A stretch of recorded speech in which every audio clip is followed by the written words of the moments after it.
有諗過嘅，因為劉偉強打電話叫我一定要翻嚟。其實我仲喺做緊嘢啊嘛，我仲喺入邊內地做緊嘢。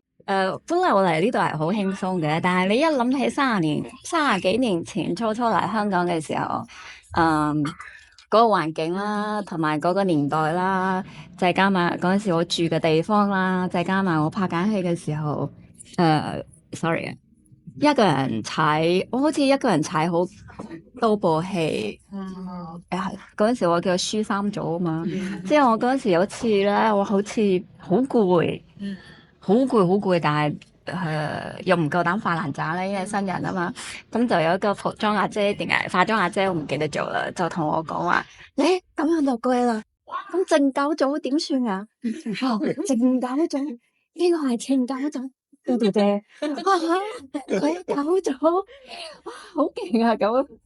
所以其實我覺得香港人嘅腳步啊，當其時啦，同埋嗰個體力啦、精力啦，真係好勁咯。咁我真係跑得好辛苦先可以跑到而家咯，係啊。所以其實都幾感觸嘅，係啊。